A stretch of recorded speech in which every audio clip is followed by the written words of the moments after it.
પણ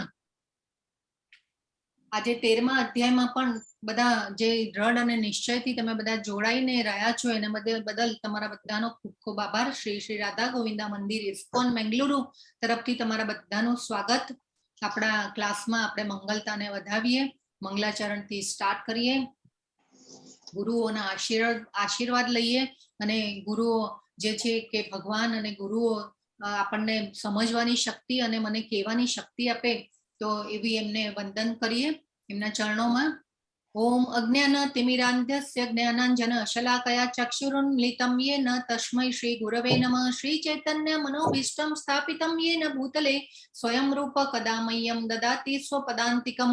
વંદેહમ શ્રી ગુરો શ્રીયુતપદકમલં શ્રી ગુરુन् વૈષ્ણવાંશ્ચ શ્રી રૂપં સાગ્રજાतं સહગણ રઘુનાથાન્વિतं तं સજીવં સાદ્વૈतं સાવધૂतं પરિજન સહિतं કૃષ્ણ ચૈતન્ય દેવં શ્રી રાધા કૃષ્ણ પાદાન સહગણ રઘુનાથાન્વિतं तं સજીવં સાદ્વૈतं સાવધૂतं પરિજન સહિतं કૃષ્ણ ચૈતન્ય દેવં શ્રી રાધા કૃષ્ણ પાદાન સહગણ લલિતા શ્રી વિશાખાન્વિતાંશ્ચ હે કૃષ્ણ કરુણા સિંધો દીનબંધો જગતપતે ગોપેશ ગોપિકા કાંત રાધા કાંત નમોસ્તુતે. તપ્ત કાંચન ગૌરાંગી રાધે વૃંદાવનેશ્વરી વૃષભાનુસુતે દેવી પ્रणमामि हरिप्रिये. वाञ्छा कल्पतरुभ्यश्च कृपा सिन्धुभ्य एव च पतितानां पावनेभ्यो वैष्णवेभ्यो नमो नमः. श्री कृष्ण चैतन्य प्रभो नित्यानंद श्री अद्वैत गदाधर श्रीवासादि गौर भक्त वृंद. हरे कृष्ण कृष्ण कृष्ण हरे हरे, हरे राम राम राम हरे हरे. हरे कृष्ण बधाने. तो આજનો અધ્યાય 13. Just a minute, I have to share file. જો આમ કરો યાર બહુ ભીનું છે અને વચ્ચે આમ તો કરો. હરે કૃષ્ણ, પ્લીઝ મ્યુટ કરજો પ્લીઝ. તો આજનો અધ્યાય 13 ખૂબ સરસ અધ્યાય છે.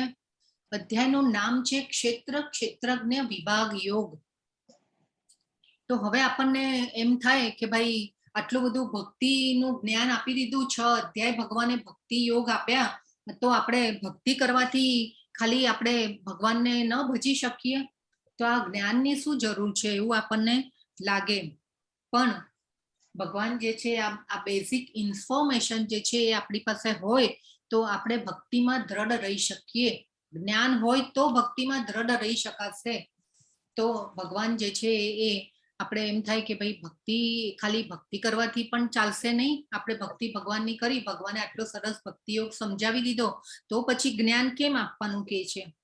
તો જો આપણે ભક્તિમાં દ્રઢતા લાવી હશે, આપણે દ્રઢ રહેવું હશે તો જ્ઞાનની જરૂર છે. એટલા માટે હવે ભગવાન જે છે આ 6 અધ્યાય જે છે એ જ્ઞાન યોગ આપી રહ્યા છે.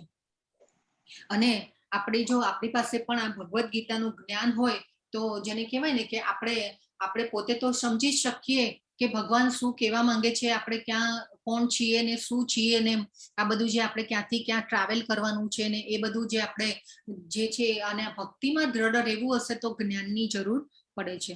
તો આપણા પોતાના માટે અને જે સપોઝ આપણને બીજા કોઈ પૂછી રહ્યું હોય તો આપણે પણ એમને સમજાવી શકીએ એટલું તો આપણને જ્ઞાન હોવું જ જોઈએ કે આપણે આ ભક્તિ કેમ કરવાની છે. તો વ્યવસ્થિત રીતે આપણે સમજાવી શકીએ અને આપણે એને પણ દોરી શકીએ. બીજા કોઈ વ્યક્તિને પણ આપણી પાસે જ્ઞાન હશે તો આપણે દોરી શકીશું અને આપણી જાતને તો દોરવાની જ છે. તો આ રીતે નહીં તો કેવું થાય કે ભાઈ આંધળો આંધળાને દોરે એવી સ્થિતિ થાય. તો આ જ્ઞાનની જરૂર એટલા માટે છે. તો આપણે આજનો જે અધ્યાય છે ક્ષેત્રજ્ઞ વિભાગ યોગ, કાલના અધ્યાયનું નામ શું હતું? હરે કૃષ્ણ, 12મો અધ્યાય. હરે કૃષ્ણ. ભક્તિ યોગ. ખૂબ સરસ. અને આ જે બી 6 અધ્યાયો આપણે બીજો પડાવ જોયો એ બધા ભક્તિ યોગના હતા. 12મો અને 15મો અધ્યાય લગભગ એવા જાણીતા અધ્યાય છે કે લગભગ કોઈ જેને કહેવાય ને કે એનો પાઠ પણ રોજ કરતા પણ હશે ઘણા લોકો. એ તો 12મો ને 15મો અધ્યાય જે છે એ ખૂબ જાણીતો છે અને આ બીજા બધા અધ્યાય જે છે એ આપણે જાણ્યા અત્યાર સુધી. તો આ અધ્યાયમાં ભગવાન શું કહે છે એ આપણે જોઈએ. તો પહેલો અને બીજો શ્લોક, પ્રકૃતિમ પુરુષમ ચૈવ ક્ષેત્રમ ક્ષેત્રજ્ઞમેવ ચ એતદ્વેતિ તુમિચ્છામિ જ્ઞાનમ જ્ઞેયમ ચ કેશવ ઇદમ શરીરમ કૌંતેય ક્ષેત્રમિત્યભિધીયતે એતદ્યો વેતિ તમ પ્રાહુઃ ક્ષેત્રજ્ઞ ઇતિ તદ્વિદ્યઃ. હવે ભગવાન જે છે અર્જુનજીના 2 શ્લોક છે અને આ 2 શ્લોકમાં અર્જુનજીએ જેને કહેવાય કે 6 પ્રશ્નો એક સાથે પૂછી લીધા છે. હવે આ 6 પ્રશ્નોમાં અર્જુનજીએ શું પૂછ્યું? હે કૃષ્ણ, હું પ્રકૃતિ તથા પુરુષ એટલે કે ભોક્તા, ક્ષેત્ર તથા ક્ષેત્રજ્ઞનો જ્ઞાતા તેમજ જ્ઞાન તથા જ્ઞેય વિશે જાણવા ઈચ્છું છું. એટલે એ 5 થયા: પ્રકૃતિ, પુરુષ, ક્ષેત્ર તથા ક્ષેત્રજ્ઞનો જ્ઞાતા 4 અને જ્ઞાન 5 અને તથા જ્ઞેય વિશે એટલે 6. એટલે આ 6 જે કહેવાય કે પ્રશ્ન પૂછી લીધા કે એના વિશે હું જાણવા માંગુ છું.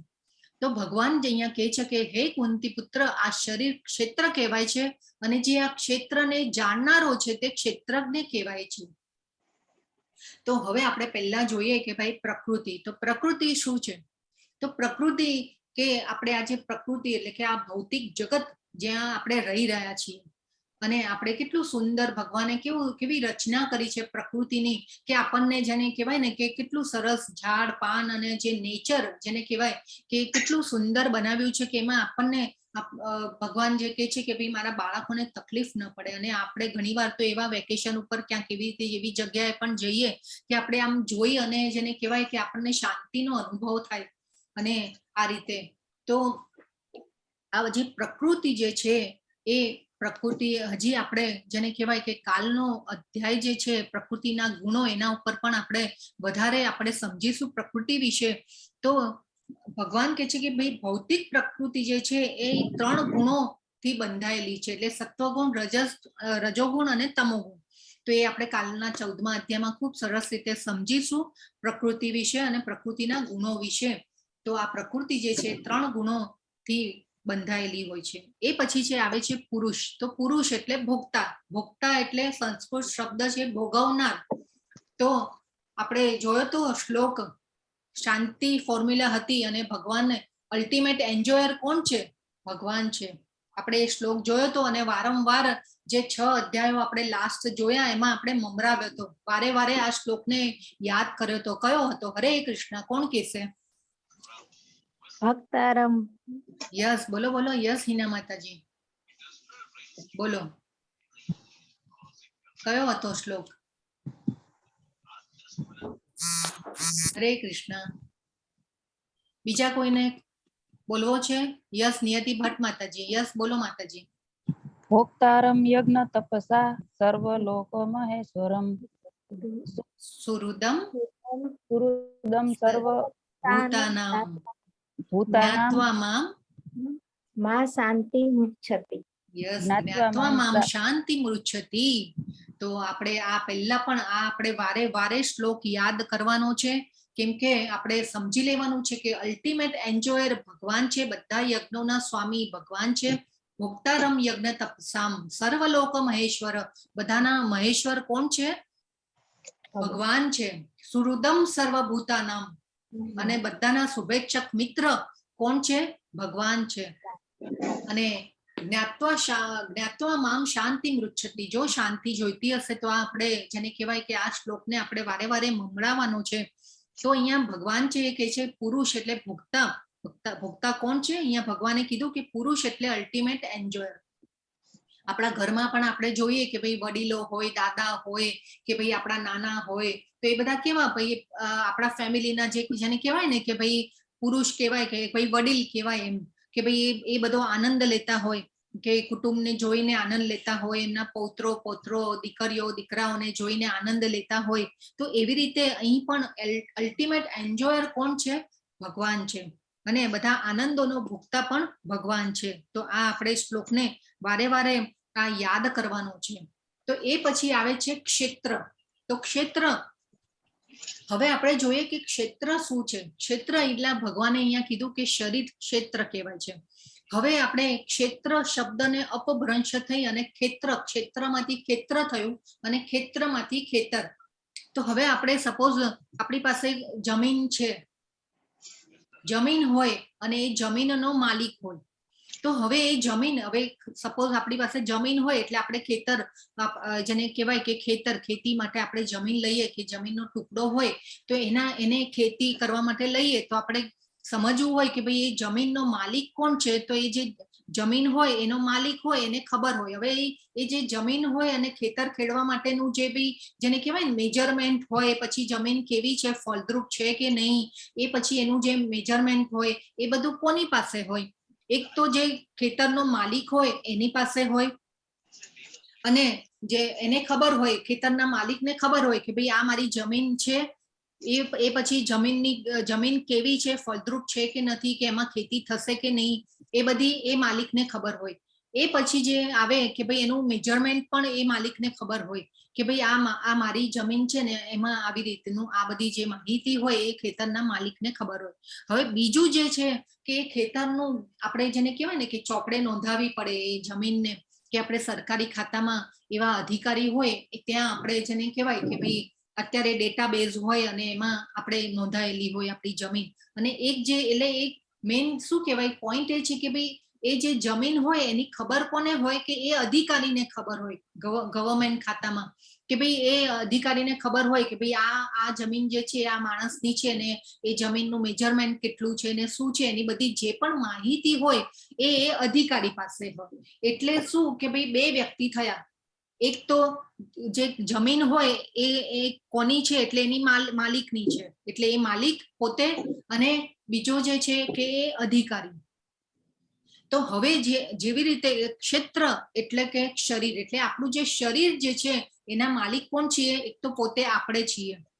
તો એ આપણા શરીરની આપણને ખબર હોય બધી કે ભાઈ કોઈ વાર તાવ આવ્યો, માથું દુખે કે પેટમાં દુખ્યું તો એ આપણા શરીરની આપણને જ ખબર હોય.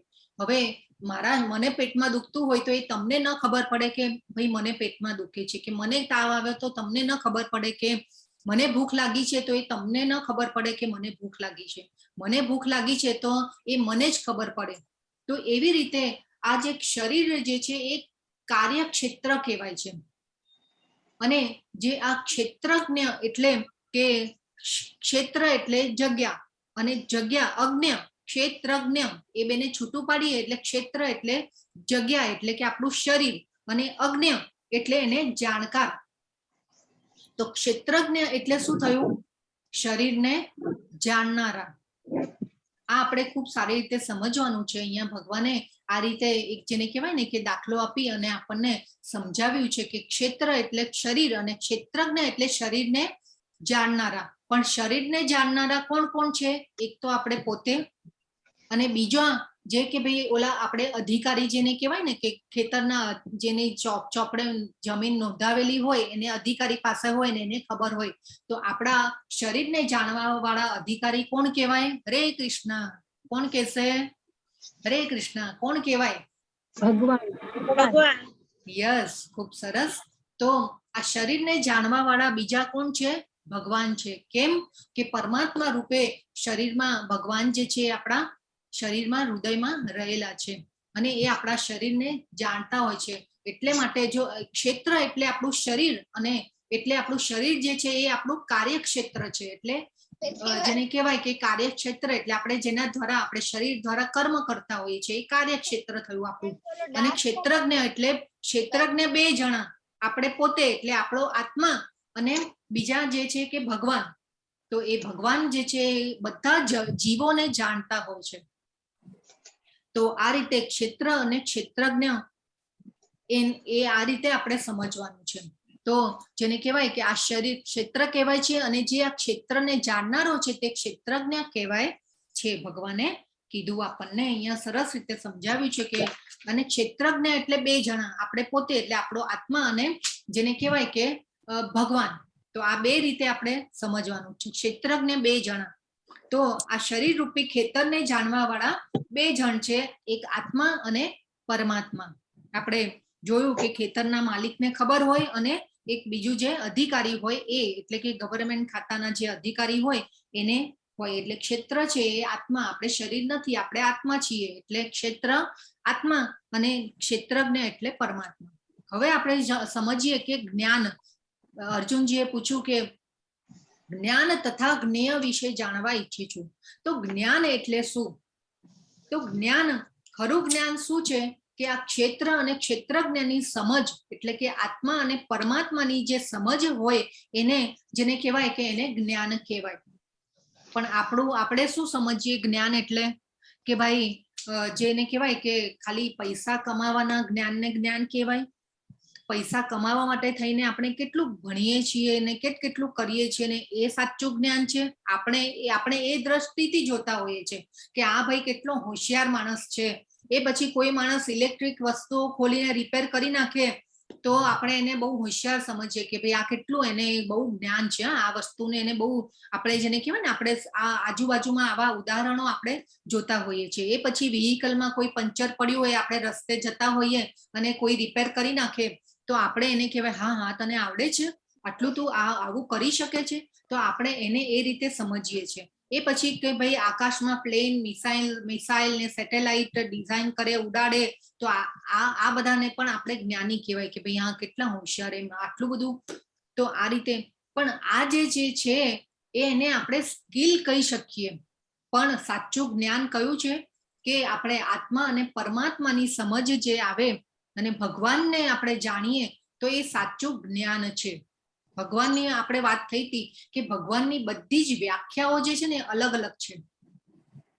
તો આપણે જેને કહેવાય ને, ભગવાને અષ્ટાંગ યોગમાં પણ ધ્યાન સમાધિની વ્યાખ્યા પણ આપણે અલગ કરવાની છે. ધ્યાન અને સમાધિ એટલે શું કે ભાઈ આપણે ભગવાનમાં જેમ જેમ મન એકાગ્ર કરીએ અને એ ભૌતિક ઈચ્છાઓની જેને કહેવાય કે આપણી વિરક્તિ થાય તો એને સમાધિ કહેવાય. તો આ રીતે આપણે ખૂબ સરસ રીતે આગળ જેમ જેમ જઈશું, ભગવદ્ ગીતાનું જ્ઞાન જાણતા જઈશું, એમ આ બધું સમજતા જઈશું. એ પછી આવે છે જ્ઞેયમ. તો જ્ઞેયમ એટલે જ્ઞાનનું લક્ષ્ય. તો જ્ઞાનનું લક્ષ્ય શું હોવું જોઈએ કે આપણે આ જ્ઞાન મેળવી અને આપણે શું કરવાનું છે? ભગવાન સુધી પહોંચવાનું છે. તો આ જ્ઞેયમ એટલે જેને કહેવાય કે આ જ્ઞાનને જાણવું, કે આ જ્ઞાન જે આપણે લઈ રહ્યા છીએ એનું લક્ષ્ય શું છે. તો આ બધું જાણીને શું કરવાનું? જો આપણે આ પ્રેક્ટિકલ લાઈફમાં ન ઉતારીએ તો શું થાય? જેવું જેને કહેવાય ને કે ભાઈ ઓલું પાંજરું, આપણે પાંજરાનું એક ઉદાહરણ જોયું હતું કે ભાઈ પાંજરાનું પક્ષી મોતી સોનેથી મઢાવ્યું પણ ખોરાક આપવાનો જ ભૂલી ગયા અને પક્ષી મરી ગયું. તો આપણું જ્ઞાન જે છે એ આત્માનો ખોરાક જે છે હરિનામ. તો સાચું જ્ઞાન શું કહેવાય કે જ્યારે આપણને ખબર પડશે કે પરમાત્મા કોણ છે, એ પછી જેને કહેવાય કે પરમાત્મા અને આપણો સંબંધ શું છે, એ પછી આપણે જેને કહેવાય કે આપણે શું કરવાનું છે, મનુષ્ય જીવન કેમ મળ્યું છે, અને આ આપણે જાણીએ ત્યારે એને જ્ઞેયમ કહેવાય. તો આ ખૂબ જેને કહેવાય કે જાણવાનું છે. આ અર્જુનજીએ આપણા માટે થઈને આ બધા પ્રશ્નો ભગવાનને પૂછ્યા. તો આખું આપણું જે જીવન જે છે મૃત્યુની પરીક્ષાની તૈયારી છે, અને આપણે એવું જીવન જીવવાનું છે કે આપણે મૃત્યુની પરીક્ષામાં પણ આપણે પાસ થઈ શકીએ એવું આપણે જીવન જીવવાનું છે. તો આ ખૂબ જેને કહેવાય કે સમજવા જેવું છે. અને હવે જે આ આપણું શરીર જે છે, હવે કાર્યક્ષેત્ર, ભગવાને કાર્યક્ષેત્ર આપણને આપ્યું, શરીર આપ્યું કર્મ કરવા માટે. કાર્યક્ષેત્ર જેને કહેવાય આપણું શરીર જે કાર્યક્ષેત્ર છે. તો આ જેને કહેવાય કે આ આત્મા, ધ સોલ, આત્મા, એ પછી ધ શટલ બોડી એટલે સૂક્ષ્મ શરીર. શટલ બોડી એટલે સૂક્ષ્મ શરીર, એમાં મન, બુદ્ધિ અને અહંકાર, એ આપણું સૂક્ષ્મ શરીર કહેવાય. અને આ જે શટલ ગ્રોસ બોડી એટલે કે એમાં જેને કહેવાય કે લોહી, માંસ, હાડકા, ચામડી ને બધું જે ભેગું થઈને જે આપણું શરીર બને છે એ ગ્રોસ બોડી કહેવાય. તો આ જેને કહેવાય કે સ્થૂળ શરીર, એને સ્થૂળ શરીર કહેવાય. સૂક્ષ્મ શરીર એટલે મન, બુદ્ધિ અને અહંકાર, એને સૂક્ષ્મ શરીર કહેવાય. અને આત્મા, તો આવી રીતે આપણા શરીરનું જે જ્ઞાન જે છે આને સમજી શકીશું તો એને જ્ઞાન કીધું છે ભગવાને. આપણું શરીર શેના દ્વારા બનેલું છે? હરે કૃષ્ણ. પંચ મહાભૂતો, બરાબર છે ને? પંચ મહાભૂતોમાં કયા કયા? હરે કૃષ્ણ. આકાશ, વાયુ, અગ્નિ, જળ અને પૃથ્વી. યસ, ખૂબ સરસ. તો આપણું શરીર જે છે પંચ મહાભૂતોમાંથી બનેલું છે. ત્રીજો શ્લોક જે છે, ક્ષેત્રમ ક્ષેત્રજ્ઞમ ચાપી મામ વિદ્ધિ સર્વ ક્ષેત્રેષુ ભારત ક્ષેત્ર ક્ષેત્રજ્ઞ યોર્જ્ઞાનમ યત જ જ્ઞાનમ મતમ મમ. હે ભારત, એ જાણવું જોઈએ કે હું પણ સર્વ શરીરનો જ્ઞાતા છું અને આ શરીર તથા તેના જ્ઞાતાને જાણી લેવાને જ જ્ઞાન કહેવામાં આવે છે. આ મારું મંતવ્ય છે. જો હવે ભગવાન અહીંયા સમજાવી રહ્યા છે કે સર્વ શરીરના જ્ઞાતા. જ્ઞાતા કોણ? આપણે જોયું ક્ષેત્રજ્ઞ એટલે જે પણ સજીવો છે, જે પણ સજીવો એટલે એમાં પ્રાણીઓ, પશુઓ, વનસ્પતિ આવી ગઈ, પછી આપણે મનુષ્યો આવી ગયા, તો એ સર્વ શરીરોના જ્ઞાતા કોણ છે? ભગવાન છે. અને આ શરીર તથા તેના જ્ઞાતાને જાણી લેવાને જ જ્ઞાન કહેવામાં આવે છે. આ મારું મંતવ્ય છે. આ ભગવાને કહી દીધું આપણને. તો આ ખૂબ જરૂરી છે. અને આ આપણી શરીરની અવસ્થાઓ છે. આ શરીરની અવસ્થાઓમાં જેને કહેવાય કે આ જાગ્રત અવસ્થા છે, એમાં આપણે કર્મ કરી રહ્યા હોઈએ છીએ જાગ્રત અવસ્થામાં. એ પછી આવે છે સ્વપ્ન અવસ્થા. તો સ્વપ્ન અવસ્થામાં પણ જેને કહેવાય કે, અને એ પછી નીચે આવે છે સુષુપ્ત અવસ્થા, એટલે કે જેને કહેવાય ને કે ટોટલી ગાઢ નિંદ્રામાં હોઈએ આપણે. તો જાગ્રત અવસ્થામાં વ્યક્તિ કંઈ પણ કાર્ય કરતો હોય ત્યારે પણ પરમાત્મા આપણી ઉપદ્રષ્ટા અને અનુમંતા એ આગળ આવશે. તો આપણે પહેલા પણ જાણ્યું હતું કે જે પરમાત્મા જે છે એ સાક્ષી રૂપે આપણા હૃદયમાં રહેલા છે અને આત્મા પણ આપણા હૃદયમાં રહેલો છે. તો ભગવાન જે છે એ સાક્ષી રૂપે, અને એટલે જેને કહેવાય ને કે આપણને કાર્ય કરવાની પરમિશન પણ આપે છે. આપણને થોડી સ્વતંત્રતા પણ ભગવાને આપેલી છે, અને એનો દુરુપયોગ આપણે કરીએ છીએ એટલે આપણે આ ભૌતિક જગતમાં છીએ. તો આ આપણે ખૂબ સમજવાનું છે કે જાગ્રત અવસ્થામાં એ પછી આવે છે બીજી અવસ્થા સ્વપ્ન અવસ્થા. તો સ્વપ્ન અવસ્થામાં પણ જેને કહેવાય કે પરમાત્મા તો આપણી સાથે ને સાથે જ હોય છે, પણ આખા દિવસમાં જે આપણે વિચાર કર્યા હોય કે જે પણ આપણે જાગતા હોઈએ ત્યારે જે પણ આપણે કાર્ય કર્યા હોય, કંઈ કર્યું હોય, એ બધું જેને કહેવાય કે આખા દિવસનો જે ચિતાર હોય એ આ સ્વપ્ન અવસ્થામાં. જો અહીંયા આપણને જેને કહેવાય ને કે પૈસા, મની, રૂપિયા બધું આપણને સ્વપ્નમાં આવતું હોય, તો આપણે જો ભગવાનમાં મન એકાગ્ર કરીશું અને આપણે જો રાત્રે જપમાળા કરીને સુઈ જઈએ તો ખૂબ સરસ નિદ્રા આવે. તો આ રીતે એ પછી આવે છે સુષુપ્ત અવસ્થા. તો સુષુપ્ત અવસ્થા એટલે જેને કહેવાય કે ગાઢ નિદ્રામાં આપણે જતા રહીએ એને સુષુપ્ત અવસ્થા. તો ત્રણેય અવસ્થાઓમાં જે પરમાત્મા છે એ આપણી સાથે જ હોય છે. એટલે કે જ્ઞાતા છે એ ભગવાન છે, કે આ ત્રણેય અવસ્થાઓમાં આપણી સાથે ને સાથે હોય છે. હવે આપણે સુઈ ગયા હોય છે, આપણે કેવી જાણે આપણે સવારે ઉઠીએ ત્યારે આપણને ખબર હોય કે આપણે સુઈ ગયા હતા, આટલા કલાક સુઈ ગયા અને એમાં શું બન્યું, શું થયું, કે આપણું શરીરની અંદર કઈ ક્રિયાઓ થઈ, શું થયું. પણ એ ભગવાન જે છે આપણું શરીર કેવી અંદરની ક્રિયાઓ કઈ રીતે થતી હોય છે આપણને ખબર હોય છે? નથી હોતી. તો આ રીતે નિદ્રા અવસ્થા જે છે કેવી મૃત્યુ અવસ્થા હોય, કે આપણે સવારે જાગીએ ત્યારે ખબર પડે કે હા ભાઈ હું ઉઠ્યો. તો આ ત્રણેય અવસ્થાઓમાં આપણને ભગવાન જે છે આપણી સાથે ને સાથે હોય છે. એ પછી આવે છે કે આ 5 કોષ જે છે એ પણ આપણી શરીરની અવસ્થાઓ છે. આજે આજનો અધ્યાય છે ખૂબ સરસ, જેને કહેવાય કે ભગવાને જ્ઞાન આપ્યું છે. તો આપણો જે આ 5 કોષ જે છે એ આપણી શરીરની અવસ્થાઓ છે. તો એમાં આવે છે અન્નમય કોષ. તો અન્નમય કોષમાં કઈ રીતે કે ભાઈ આપણી શરીરની અવસ્થા એટલે કે એવા મનુષ્ય કે ભાઈ જેને કહેવાય ને કે બેસિક ઓફ લાઈફ, કે ભાઈ બસ 2 ટાઈમનો ખોરાક મળી જાય છે, અને જેને કહેવાય ને કે ખોરાક એટલે ખાવામાંથી આપણે જેવા કે ભાઈ 2 ટાઈમનું ભોજન મળી જાય છે એટલે બસ, પછી એનાથી કંઈ ઉપર કંઈ છે જ નહીં.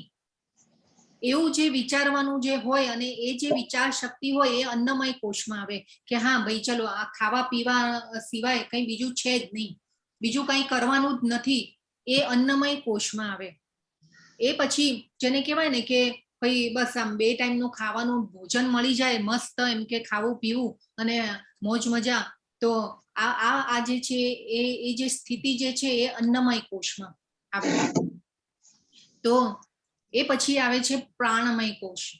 પ્રાણમય કોષમાં જેને કહેવાય કે આપણને આપણી એવી શરીરની અવસ્થા આવે કે ભાઈ આપણે જેને કહેવાય કે ખાલી ખાવા પીવાનું મળી ગયું પણ એનાથી પણ જીવન એન્ડ થતું નથી. તો એનાથી આગળ છે કે ભાઈ લાઈફની સેફટી કેટલી છે, આપણી પાસે થોડીક જેને કહેવાય કે ધન સંપત્તિ ને બધું ભેગું થઈ ગયું હોય એટલે આપણે થોડુંક ભવિષ્યની માટેની ચિંતામાં આપણે થાય આપણને, અને એ પછી આપણે વિચારીએ કે ભાઈ લાઈફની સેફટી કરવી જોઈએ. થોડુંક આપણને એમ થાય કે ભાઈ રૂપિયા પૈસાને આપણે જરા સગવડ કરી નાખીએ કે ભાઈ કોઈ પ્રોબ્લેમ આવે તો આપણે આ જેને કહેવાય કે આપણે એ પૈસાને યુઝ કરી શકીએ. એટલે એના પછીનો એ વિચાર આવે. એ પછી જેને કહેવાય કે આપણે બહુ સ્ટ્રગલ કરીએ, એ પછી એના માટે સ્ટ્રગલ કરીએ. એટલે પ્રાણમય કોષમાં આપણે ખાવા પીવાનું તો ચલો ઈઝી આપણું થઈ ગયું, પણ એ પછી આપણો વિચાર કેવો હોય કે ભાઈ આ રીતના વિચાર હોય કે ભાઈ હવે જેને કહેવાય કે ધન ભેગું થયેલું છે તો આપણે આ રીતે જેને કહેવાય કે સેફટી કરીએ. એટલે આપણું જે નાનપણથી જે કન્ડિશનિંગ જે થયું હોય એ આ રીતનું જ થયેલું છે. આપણને આ ભગવદ્ ગીતાનું જ્ઞાન આપણને નાનપણથી આપવામાં જ આવ્યું નથી, એટલે આપણને ખબર જ નથી કે આપણો મનુષ્ય જીવનનો ધ્યેય જે છે એ શું છે. એટલે આ આપણે જેને કહેવાય ને કે આ લાઈફની સિક્યોરિટીમાં, એટલે આપણે નાના હોઈએ ત્યારે ભણવામાં આપણો ટાઈમ જાય, એ પછી આપણે મોટા થઈએ એટલે આપણી ફેમિલીને સાચવવામાં ટાઈમ જાય, એ પછી આપણે જેને કહેવાય કે એ પછી આપણો થોડેક ઉપર જઈએ એટલે જેને કહેવાય કે આ લાઈફની સિક્યુરિટી ને બધામાં આપણો ટાઈમ જાય, એટલે એમાંથી આપણે ઉપર આવીએ જ નહીં. તો જેને કહેવાય ને કે ભાઈ આ વિચારવાનો એવો ટાઈમ જ ન હોય કે ભાઈ હું કોણ છું, કે હું ક્યાંથી આવ્યો છું, કે આ બધું જે જિજ્ઞાસા થવી જોઈએ એ થાય જ નહીં આ પ્રાણમય કોષમાં. એટલે આ શરીરની જે અવસ્થા છે, એકચ્યુઅલી મેજોરિટી પીપલ 99% પીપલ અત્યારે આપણે આ બધા પ્રાણમય કોષમાં આવીએ, કે આપણે આ વિચારતા જ નથી કે આપણે ક્યાંથી આવ્યા છીએ, આપણે કોણ છીએ, ભગવાન કોણ છે, એ બધું આપણને જેને કહેવાય કે આ ખ્યાલ જ નથી હોતો. અને આપણે આ બધા જેને કહેવાય ને કે લાઈફમાં એટલા બધા બિઝી, અને આપણે જે શરીરની ઈચ્છાઓ માટે થઈ અને આપણી જે દોડ જે છે એમાં એટલા બધા રચ્યા પચ્યા રહીએ છીએ કે આ આપણને વિચારવાનો ટાઈમ જ નથી. એટલે આ જે અવસ્થા છે એ પ્રાણમય કોષ. એ પછી આવે છે જ્ઞાનની અવસ્થા, મનોમય કોષ. એમાંથી ઉપર આવી જઈએ કે ભાઈ ખાવા પીવાનું એ મળી જ ગયું, લાઈફની સિક્યોરિટી પણ પતી ગઈ, એ બધામાંથી ઉપર આવીએ એટલે પછી એમ આમ જરા કે જેને કહેવાય ને કે ભાઈ આ આપણને આ મેસેજ મળ્યો કે ભાઈ ભગવદ્ ગીતાનો આવો કોર્સ ચાલી રહ્યો છે ને આપણે આ જોઈન થવું જોઈએ. અને એ બધી જેને કહેવાય ને કે ભાઈ હું કોણ છું, કેમ આવ્યો છું, તમે બધાએ કેટલું પહેલા જ દિવસે જેને કહેવાય ને કે ઓરિએન્ટેશન ડે માં લખ્યા હતા બધાએ કેવું કે ભાઈ મને કેમ ભગવદ્ ગીતા સમજવી જે છે એ બધાના કારણો તમે આપેલા. તો એ જે અવસ્થા જે છે એ મનોમય કોષ આવે કે ભાઈ આ મારે શું કરવાનું છે. એટલે જેને કહેવાય ને કે જ્ઞાનની એક અવસ્થા આવે કે ભાઈ આપણે શું કામ આપણે ભગવદ્ ગીતાનું જ્ઞાન લેવાનું, ભગવદ્ ગીતાને વાંચવાની. તો એવું જે થોડીક જિજ્ઞાસા થાય તો એને મનોમય કોષ એટલે જ્ઞાનની અવસ્થા એવી આવે. એ પછી આવે છે વિજ્ઞાનમય કોષ. અને એ પછી જ્યારે ભગવદ્ ગીતાનું જ્ઞાન મળે, ઘણી આપણે ઇન્ક્વાયરી કરીએ અને વિજ્ઞાન ખબર પડે કે ભાઈ હું શરીર નથી, આત્મા છું અને પરમ કૃપાળુ પરમેશ્વરનો અંશ છું અને મારી શાશ્વત પોઝિશન શું છે એ બધું ખબર પડી જાય ને ભગવાનનું સેવક છું ને એ પછી આપણે ધીરે ધીરે ભક્તિમાં સ્થિર થઈએ તો એ વિજ્ઞાનમય કોષ. એ પછી આવે છે આનંદમય કોષ. પણ આ જેને કહેવાય કે આ બધા જે શરીરની અવસ્થાઓમાંથી ઉપર આવવા માટે પણ જેને કહેવાય ને કે ઘણી ભક્તિ આપણે કરવી પડે, ભગવાનમાં મન એકાગ્ર કરવું પડે. એ પછી જેને કહેવાય કે આનંદ જેને આપણે આ જેને કહેવાય ને પરમાનંદમાં આવીએ. તો આ શાસ્ત્રોના નિયમોનું પાલન કરી, જે શાસ્ત્રોમાં વિધિ વિધાનો આપ્યા છે એનું આપણે પાલન કરીએ અને આ ભગવાનના જ્ઞાનનું આપણે જે આપ્યું ભગવાને અને આપણે એનો સ્વીકાર કરીને આપણે આપણા જીવનમાં ઉતારીએ તો આપણે કદાચ આપણે આનંદમય કોષમાં આવી શકીએ. તો જ્યારે મન બહુ સ્થિર થઈ જાય ત્યારે આ આનંદની અવસ્થા આવે. તો આપણે આ અવસ્થાઓમાં કેવી રીતે આવવાનું છે ઉપર, આપણે કાલનો અધ્યાય પણ ખૂબ સરસ છે, જોઈશું. અને આ જ્ઞાનમાં એટલે આ આનંદમય કોષમાં આવવાનું છે અને ધીરે ધીરે આપણે ભક્તિ સેવામાં, ભગવાનની ભક્તિ સેવામાં મનને લગાવવાનું છે. તો આ ખૂબ જરૂરી છે. આ બધી શરીરની અવસ્થાઓ જે છે એ જેને કહેવાય કે જાણવા જેવી છે. એ પછી આ જે 6થો અને 7મો શ્લોક છે તો એમાં જે છે પંચ મહાભૂતો, મિથ્યા અહંકાર, બુદ્ધિ, અવ્યક્ત, 10 ઇન્દ્રિયો તથા મન 5 ઇન્દ્રિય વિષયો, તો આ બધા જે છે એના દ્વારા આપણે શરીરના કાર્યો કરતા હોઈએ છીએ.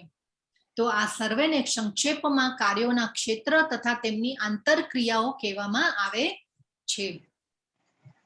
તો આપણે જોયું હતું કે 5 મહાભૂતો એટલે પૃથ્વી, જળ, અગ્નિ, વાયુ, આકાશ. મિથ્યા અહંકાર એટલે આપણે જેને કહેવાય ને કે મન, બુદ્ધિ અને ઇન્દ્રિયો. આપણે શરીર નથી, આપણે આત્મા છીએ અને આપણે એ જાણતા નથી, એ આપણું અજ્ઞાન છે. બુદ્ધિ અવ્યક્ત 10 ઇન્દ્રિયો. તો 5 મહાભૂતો એટલે પૃથ્વી, જળ, અગ્નિ, વાયુ, આકાશ. 5 કર્મેન્દ્રિયો આવે, મોં, પગ અને હાથ, ગુદા અને જનનેન્દ્રિય. એ આપણે કર્મેન્દ્રિયો કહેવાય આપણી, કે જેના દ્વારા આપણે કર્મ કરતા હોઈએ છીએ. એ પછી આવે 5 જ્ઞાનેન્દ્રિયો, કે આંખો, કાન, નાસિકા, જીભ અને ત્વચા. તો આ આપણી જ્ઞાનેન્દ્રિયો થઈ. અને એટલે જેને કહેવાય ને કે સેન્સીસ, કે આપણે જેના દ્વારા જીભ, જેને કહેવાય કે સ્વાદ મળે છે આપણને. મન, બુદ્ધિ અને અહંકાર. તો આ રીતે આ બધા દ્વારા આ જેને કહેવાય ને કે આ શરીર જે છે એના ઈચ્છા, દ્વેષ, સુખ, દુઃખ, એ બધાનો અનુભવ આપણે આ શરીર દ્વારા કરતા હોઈએ છીએ. અને આ શરીર શું છે? કર્મ ક્ષેત્ર છે. અને આ જેને કહેવાય કે કાર્યોના ક્ષેત્ર કહેવાય છે. એટલે આપણું મન, બુદ્ધિ, અને આપણે મન અને બુદ્ધિ દ્વારા પણ આપણે શરીરના કાર્યો કરતા હોઈએ છીએ, કેમ કે આત્મા જે છે એ એના દ્વારા દોરાતો હોય છે. તો આ રીતે જેને કહેવાય કે આપણે જોઈએ અહીંયા કે 5 ઇન્દ્રિયો જે છે આ કોણ છે? મન. તો આ મન જે છે એ લગામ છે, અને આ બુદ્ધિ જે છે એ સારથી છે, અને પાછળ બેસેલો જે છે એ આત્મા છે. તો આપણે જાણ્યું હતું કે આ 5 જે ઇન્દ્રિયોના ઘોડા જે છે આપણા એવા દોડતા હોય છે કે આપણા મન અને બુદ્ધિ. આપણે જોયું હતું કે ઇન્દ્રિયો, મન અને બુદ્ધિ એ કામના નિવાસ સ્થાનો છે. અને કામ એટલે ઈચ્છા. તો આ ઈચ્છાઓ જે છે એ આપણી અમર્યાદિત ઈચ્છાઓ, કે બરાબર છે, આપણી જીવન નિર્વાહ માટેનું આપણે જે પણ ઈચ્છાઓ હોય કે જરૂરિયાતો હોય એ આપણે પૂરી થાય એટલું તો આપણે કર્મ કે કાર્ય કરવું જ પડે.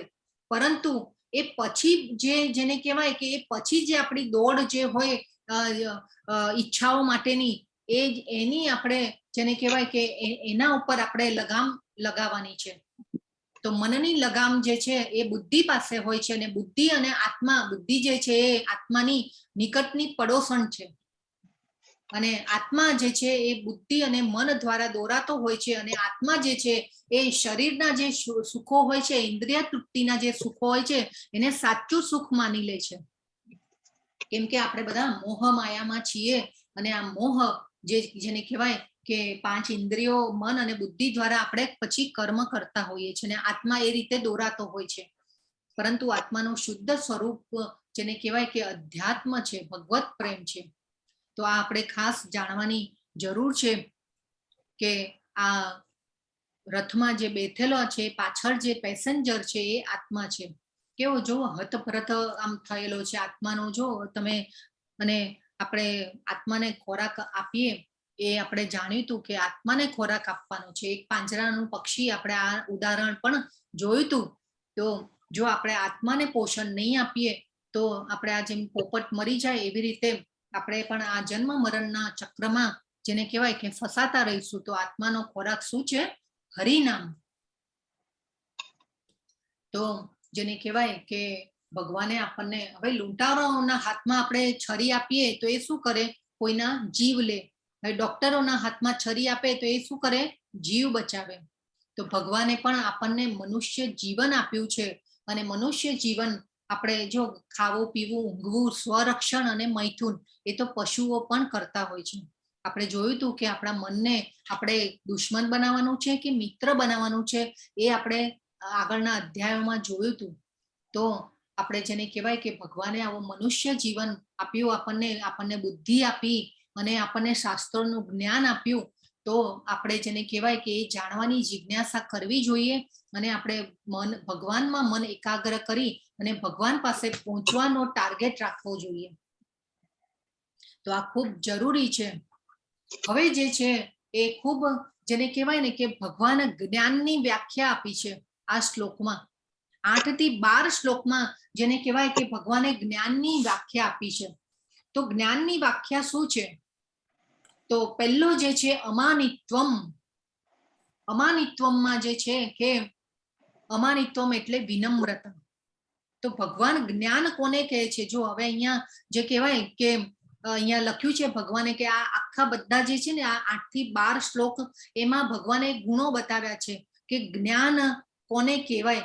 તો આ જે જ્ઞાનની વ્યાખ્યા આપી છે ને એમાં છેલ્લે લખ્યું છે કે આ બધાને હું જ્ઞાન તરીકે ઘોષિત કરું છું અને આ સિવાય જે છે તે બધું અજ્ઞાન છે. તો એમાં વિનમ્રતા આપણે પહેલા જોઈએ તો વિનમ્રતા જે છે, વિનમ્રતા એટલે નમ્રતા. નમ્રતા જે છે ખૂબ જરૂરી છે. આ 20 ગુણોને આપણે કેળવીએ તો એ ગુણોને કારણે આપણે ભગવાનને નજીકથી જાણી શકીએ અને ભગવાનનો પ્રેમ છે, એમની ભક્તિ છે, તેનો આપણે વિકાસ કરી શકીએ. તો આ જ્ઞાનની ખૂબ જરૂરી છે. એમાં પહેલી સીડી જે ચડવાની છે એ નમ્રતાથી ચડવાની છે. આપણું જ્ઞાનની જેને કહેવાય કે વિનમ્રતાથી લઈ, અમાનિત્વથી લઈ અને આજે જેને છેલ્લે પરમ બ્રહ્મ કીધું છે ભગવાને, તો પરમ બ્રહ્મની જે નિસળની સીડી ચડવાની છે એમાં જેને કહેવાય કે ભક્તિમય સેવામાં આપણે અપનાવીએ તો આ સીડી આપણે જ્ઞાનની ચડવાની છે. તો એમાં પહેલો જે છે વિનમ્રતા, નમ્રતા ખૂબ જરૂરી છે. આપણે જેને કહેવાય કે અર્જુનજીને આપણે જોયા હતા કે એમની કેટલી કૃતજ્ઞતા દાખવી હતી ભગવાન સામે કે વિશ્વરૂપનું દર્શન કરવું હતું, પણ એમને ભગવાને કીધું કે મારી યોગ્યતા હોય તો મને આપજો, તમે મને બતાવો વિશ્વરૂપનું દર્શન. એ પછી કૃપા કરીને તમે મને આ જ્ઞાન આપ્યું, એનાથી મારો મોહ દૂર થયો છે. કેટલી નમ્રતા. તો આપણે પણ જો આ વ્યવહારમાં આપણે નમ્રતા હોય ને તો આપણું પણ જેને કહેવાય કે રિલેશનશીપ આપણે જોયું છે, આ ભૌતિક જગતમાં પણ આપણે જોયું છે કે નમ્રતાથી જેને કહેવાય કે રિલેશનશીપ કેટલી ગાઢ થતી હોય છે. તો એવી રીતે ભગવાન સાથેનો સંબંધ પણ આપણે ભગવાનની સાથે પણ નમ્રતા કેળવવાની છે. દંભ વિહીનતા એટલે અભિમાન. તો અભિમાન ન હોવું જોઈએ. ઘણી વાર આપણને એમ થાય કે ભાઈ મારી પાસે આટલો રૂપિયા, પૈસા અને જેને કહેવાય કે સમૃદ્ધિ, પાવર, પોઝિશન, એનું આપણે ઘણીવાર અભિમાન થઈ જતું હોય છે. મારો યશ છે, મારી ખ્યાતિ છે, મારી સમાજમાં એટલે મારું માન છે. તો આ બધું જે છે એને આપણે જેને કહેવાય ને કે થોડુંક દંભ એટલે આ દંભ વિહીનતા આપણે આપણા જીવનમાં કેળવવાની છે. એ પછી આવે છે અહિંસા. તો અહિંસા એટલે અહિંસાનો આપણે સામાન્ય અર્થ કરીએ તો હિંસા ન કરવી તે, અને શરીરનો નાશ ન કરવો, અને બીજા ટૂંકમાં અન્ય જીવોને દુઃખ ન પહોંચાડવું, એટલા માટે એને અહિંસા કહેવાય. એટલે અહિંસા એટલે હિંસા ન કરવી, નહીં કરવી, એને અહિંસા કહેવાય. તો હવે આપણે અહીંયા અહિંસાનો જે અર્થ છે એ એવી રીતે લેવાનો છે કે ભાઈ આપણે જોયું કે આપણા કર્મ અનુસાર આપણે સુખ દુઃખ ભોગવીએ છીએ, પરંતુ આપણે ભગવદ્ ગીતાનું જ્ઞાન જાણ્યા પછી આપણને આપણે જોયું કે ભક્તિ યોગમાં જે ભક્તિ સેવા દ્વારા ભગવાનની માટેના અકર્મ કરીશું તો આપણને જેને કહેવાય કે આ જન્મ મરણના બંધનમાંથી છૂટી જઈશું. એ આપણે આ અધ્યાયો દ્વારા જાણ્યું આપણે કે ભાઈ આપણે ભગવાનના કર્મ, આપણે ભગવાનમાં મન એકાગ્ર કરીશું, અકર્મ ભગવાનના જે પણ કર્મ કરીએ ભગવાન માટે, ભગવાનની પ્રસન્નતા અર્થે જે પણ કરીએ એ અકર્મ કહેવાય. તો એ અકર્મ કરીશું તો આ ભવબંધનમાંથી આપણે છૂટી જઈશું. હવે આ ભગવદ્ ગીતાનું જ્ઞાન લઈને આપણે તો જાણ્યું કે ભાઈ આ ભવબંધનમાંથી છૂટવાનો માર્ગ આપણે જાણ્યો, પણ આપણે આ માર્ગને બીજાને ચીંધીએ નહીં, આંગળી ન ચીંધીએ તો એને અહિંસા કહેવાય છે. તો આપણે જેને કહેવાય કે આપણે બીજાને પ્રેરણા આપવી જોઈએ કે ભાઈ આ જ્ઞાન આપણને મળ્યું તો આપણે બીજા લોકોને આંગળી ચીંધવી જોઈએ કે ભાઈ આ જ્ઞાન જે છે સારું છે, લેવા જેવું છે, આમાંથી આપણે બીજા કોઈને પણ જન્મ મરણ બંધનમાંથી આપણે મુક્ત કરીશું. તો આ જેને કહેવાય કે આને અહિંસા કહેવાય છે. તો આપણે આપણા મિત્રો, સગાવાલાઓ, આપણા ફેમિલીમાં આપણા બાળકો એ બધાને ભક્તિમાં આગળ લાવવા માટે આપણે ટ્રાય જરૂર કરવો જોઈએ. અને આ રીતે આપણે જેને કહેવાય કે ભગવાનની ભક્તિમાં લોકોને જેને કહેવાય કે આંગળી ચીંધવી જોઈએ કે આ જ્ઞાન જે છે ભક્તિમાં આગળ આવે, આપણે બીજા વ્યક્તિઓ પણ આવે એવું આપણે વિચારવું જોઈએ. એ પછી આવે છે સહિષ્ણુતા. તો સહિષ્ણુતા એટલે શું કહેવાય કે ભાઈ જેને કહેવાય ને અપમાન સહન કરવાની પ્રેક્ટિસ, શક્તિ, તો એને સહિષ્ણુતા કહેવાય. તો આપણે જેમ જેમ આધ્યાત્મિકતામાં પ્રગતિ કરતા હોઈએ ને ત્યારે આ જેને કહેવાય ને કે અપમાન અને અનાદર જેને કહેવાય કે મળતો હોય છે કે ભાઈ આ બધું શું, એમ કે આ તો બધું બુઢાપાનું કામ છે, કે ભાઈ આ તમે અત્યારથી શું માંડી દીધું છે. તો આ જે અપમાન સહન કરવાની શક્તિ, એટલે આ જે સહિષ્ણુતા છે એ આપણે કેળવવાની છે. અને આ આધ્યાત્મિકતામાં આપણે જેમ જેમ ઉપર જઈએ ને એમ આ બધા અવરોધો બહુ આવે પણ ખરા. તો પ્રહલાદ નું આપણે ઉદાહરણ જોયું હતું કે પ્રહલાદ મહારાજ જે છે, પ્રહલાદ જે ભગવાનના ભક્ત હતા, એમના પિતા હિરણ્યકશિપુએ એમને કેટલા મારવા માટે ટ્રાય કર્યા, સાપમાં મૂકી, સાપની વચ્ચે એમને મૂકી દીધા, એ પછી પર્વત ઉપરથી ફેંક્યા, એ પછી જેને કહેવાય હોલિકા દહન કર્યું. એવા તો કેટલા ટ્રાય કર્યા, પણ જે ભગવાનના ભક્ત હતા એટલે દરેક ટ્રાયમાંથી બચી ગયા છે. એ પછી આવે છે સરળતા. તો સરળતા એટલે કે સિમ્પ્લિસિટી. તો સિમ્પ્લિસિટી એટલે અત્યારે આ વર્ડ લોકોને ગમતો નથી. એકચ્યુઅલી અત્યારના પોઝિશન, અત્યારનો સમાજનો ઢાંચો એવો થઈ ગયો છે ને કે આ સરળતા જે છે ને એ બહુ લોકોને ગમતી નથી. આપણા વડીલો, જે પહેલા વડીલો હતા આપણા, એ કહેતા કે ભાઈ જેને કહેવાય ને કે ભાઈ જેટલી સોડ હોય ને એટલી પછેડી તાણવાની. આ ઘણાને ખબર હશે આ જે કહેવત.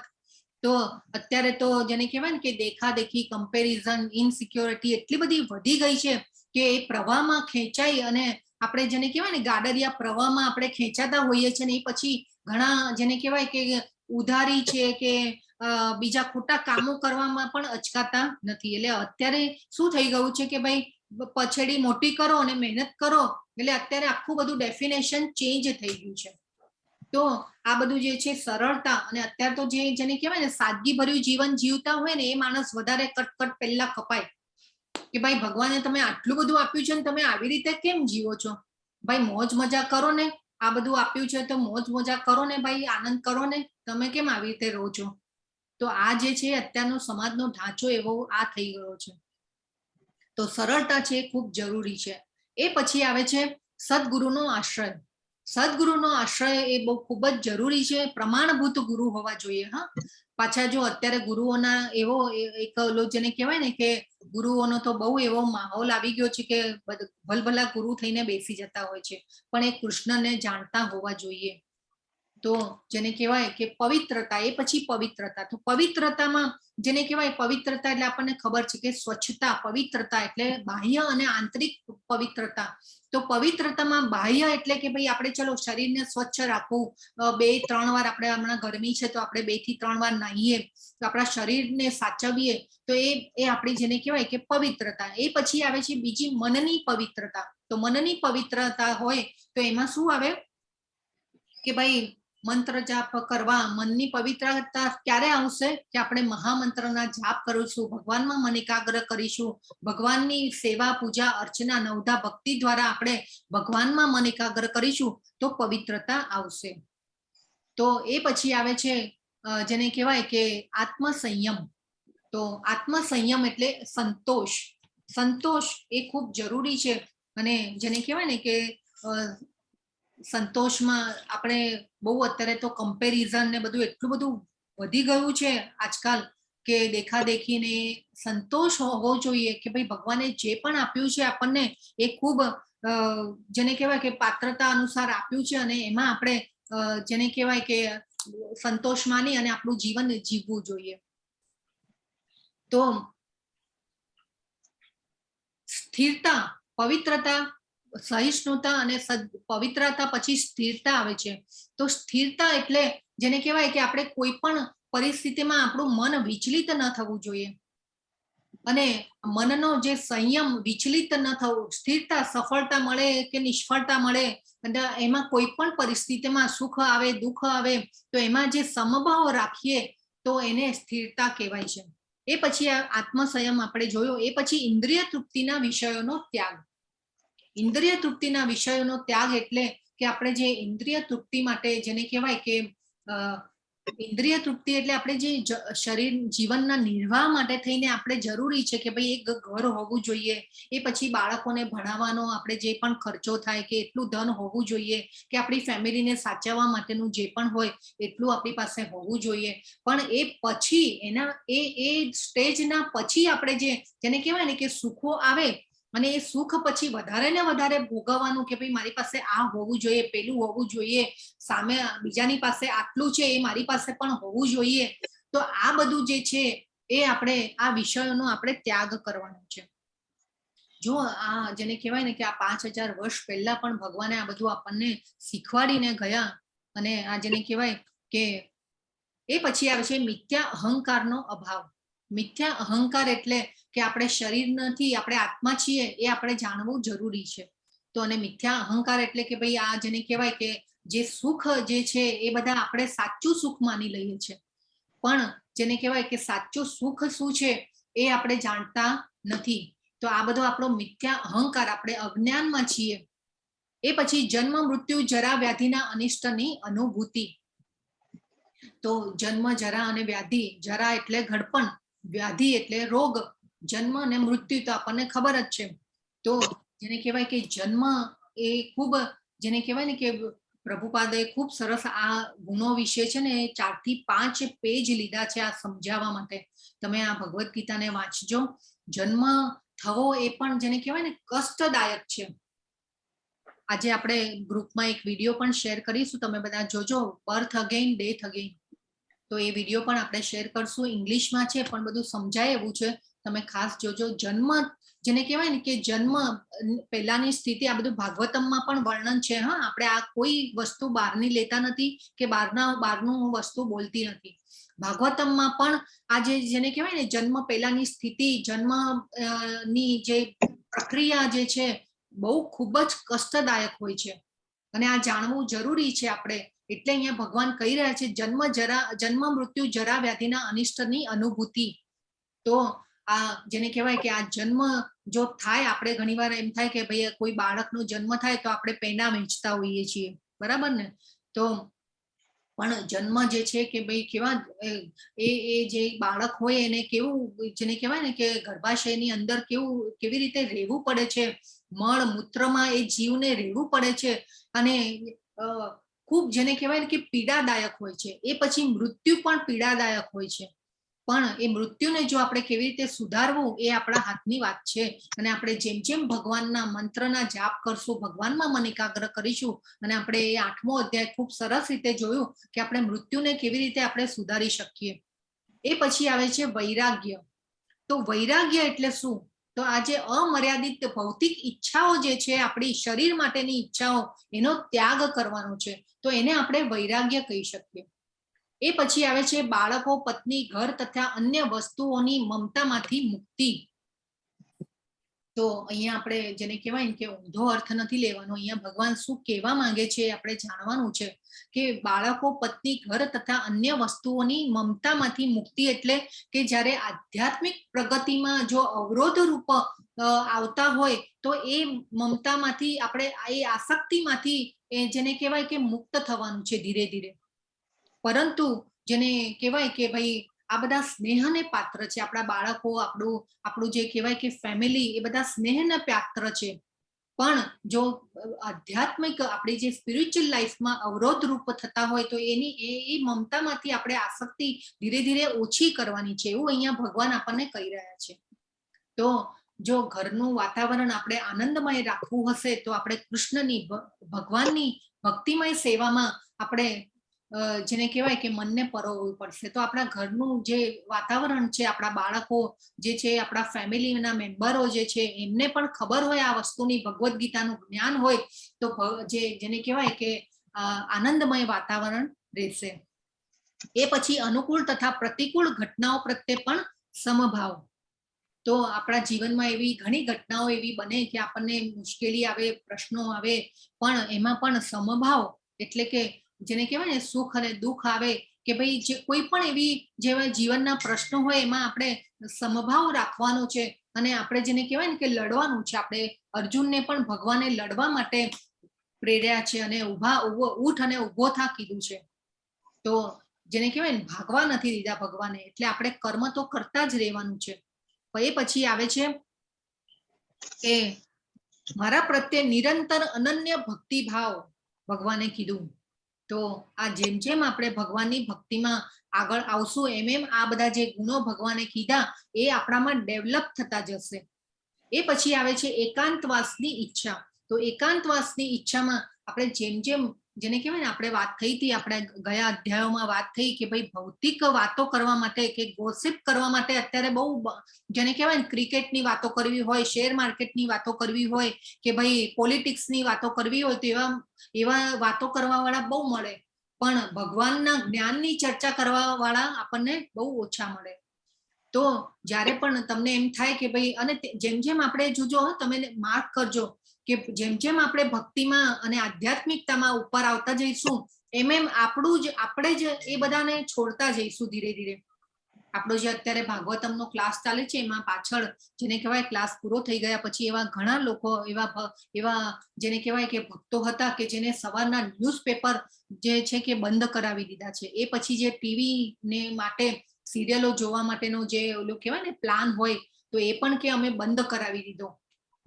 તો એ ધીરે ધીરે છે ને કહેવાય ને કે આ બધા ગુણો જે છે ડેવલપ થાય, અને આપણું મન જ આપણને કહે કે ભાઈ નહીં, આ રોડ ઉપર જવું જ નથી.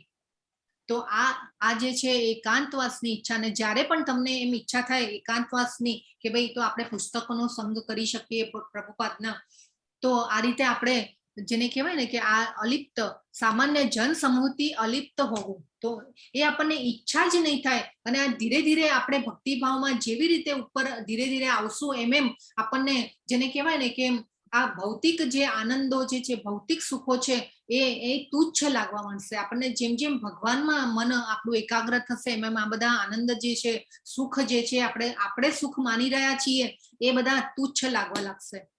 એ પછી છે આત્મ સાક્ષાત્કારના મહત્વનો સ્વીકાર. તો આ ભગવદ્ ગીતાનું જે જ્ઞાન આપણી પાસે આવ્યું છે, તો એના મહત્વનો આપણે શંકા વગર આપણે સ્વીકાર કરવો જોઈએ, અને પરબ્રહ્મની તાત્વિક શોધ, આ બધાને હું જ્ઞાન તરીકે ઘોષિત કરું છું. ભગવાને કીધું પરમ બ્રહ્મ કોણ છે, પેલા પણ શ્લોક આવી ગયો હતો આપણી પાસે. પરમ બ્રહ્મ પરમ ધામ પવિત્રમ પરમમ ભવાન પુરુષમ શાશ્વતમ દિવ્યમ આદિદેવમ અજમ વિભૂમ. જો અર્જુનજીએ કીધેલું કે પરમ બ્રહ્મ કોણ છે, પરમ ધામ, પરમ ભગવાન માટે પરમ શબ્દ યુઝ કરવામાં આવ્યો છે. તો પરમ બ્રહ્મ કોણ છે? ભગવાન. આપણે જે છીએ એ આત્મા છીએ, અને પરમ બ્રહ્મ એટલે પરમ આત્મા કોણ છે? ભગવાન છે. ભગવાન સુપર સોલ છે, અને આપણે સોલ છીએ એટલે આત્મા. તો પરમ બ્રહ્મ ભગવાન છે, પરમ સત્ય ભગવાન છે. તો આ રીતે એની ભગવાનની શોધ, એટલે કે ભગવાનને જાણવા અને ભગવાન સુધી પહોંચવું, તો આ બધું જે છે એ બધાને ભગવાન જ્ઞાન તરીકે ઘોષિત કરે છે. આના માટે અત્યારે મેં કેમ આટલો બધો ટાઈમ લીધો કે આ બધું જાણવું છે, એ આપણે જરૂરી છે. તો આગળ આપણે જઈએ. 15મો શ્લોક. પરમાત્મા સર્વ ઇન્દ્રિયોના આદિ સ્તોત્ર છે, છતાં તેઓ ઇન્દ્રિય રહિત છે. તેઓ સર્વ જીવોના પાલન કરનાર હોવા છતાં અનાસક્ત છે. તેઓ પ્રકૃતિના ગુણોથી પર છે, પરંતુ તે સાથે ભૌતિક પ્રકૃતિના સર્વ ગુણોના સ્વામી છે. હવે ભગવાન જે છે એ જેને કહેવાય ને, ભગવાન કોઈ કર્મથી બંધનમાં આવતા નથી. ભગવાન કોઈ આ બધા જે પ્રકૃતિના ગુણો છે એ પણ ભગવાનમાંથી આવેલા છે, પરંતુ ભગવાન જે છે એને આધીન નથી. એ આપણે ખાસ સમજવાની જરૂર છે. ભગવાન કોઈ કર્મના બંધનો ભગવાનને લાગતા નથી. આ બધા જે બંધનો જે છે એ આપણા માટે છે. તો એટલા માટે ભગવાન ભૌતિક, તે સાથે ભૌતિક પ્રકૃતિના સર્વ ગુણોના સ્વામી છે. આ જે સત્વ ગુણ, રજોગુણ, તમોગુણ, એ બધા ભગવાનમાંથી જ આવેલા છે. ભગવાન પણ જે આ કર્મના બંધનો જે છે કે આ ત્રણ ગુણો જે છે એ એનાથી ભગવાન લેંપાતા નથી. ભગવાન તો એનાથી પણ પરે છે. તો એટલા માટે ભગવાનને નિર્ગુણ કયા છે, કેમ કે ભગવાન જે છે એ આ ગુણોથી બંધાતા નથી, એટલે ભગવાનને નિર્ગુણ કયા છે. તો આ નિર્ગુણ શબ્દનો આપણે જેને કહેવાય કે રોંગ મિનિંગ પણ લેવાનો નથી. ભગવાનને નિર્ગુણ કેમ કયા છે? નિર્ગુણ એટલે શું? ગુણ વગરના? નહીં. ભગવાન જે છે આ ગુણોથી બંધાતા નથી. એટલા માટે જેને કહેવાય કે આપણે કાલના અધ્યાયમાં પણ ખૂબ સરસ જ્ઞાન આપશે પ્રકૃતિના ગુણો વિશે ભગવાન. તો ભગવાનને એટલા માટે નિર્ગુણ કયા છે. એ પછી ભગવાન કે છે આ પ્રમાણે મેં કાર્યક્ષેત્ર, જ્ઞાન તથા જ્ઞેયનું સંક્ષિપ્ત વર્ણન કર્યું છે. આને કેવળ મારા ભક્તો જ પૂર્ણપણે સમજી શકે છે અને એ રીતે મારા ભાવ સ્વરૂપને પામે છે. હવે ભગવાને આ કાર્યક્ષેત્ર શરીર આપણને શેના માટે આપ્યું છે એ ભગવાને અહીંયા કહી દીધું. જ્ઞાન તથા જ્ઞેયનું સંક્ષિપ્ત વર્ણન કર્યું છે. જો અહીંયા આપણે જોયું હતું કે ભાઈ આ બે પક્ષીઓ હતા, બે પક્ષીઓમાં જો એક ફળ ખાઈ રહ્યું છે અહીંયા અને બીજું પક્ષી છે એ જોઈ રહ્યું છે, એટલે આ આત્મા છે અને આ પરમાત્મા છે. તો જે કાર્યક્ષેત્ર શરીર આપણને શેના માટે કાર્ય કર્મ કરવા માટે આપેલું છે, પણ એ કર્મ કેવા કરવાના છે? આપણે ભગવાનની પ્રસન્નતા અર્થે, ભગવાનની ઇન્દ્રિયોને સંતોષવા માટે આપણે એ કરવાનું છે.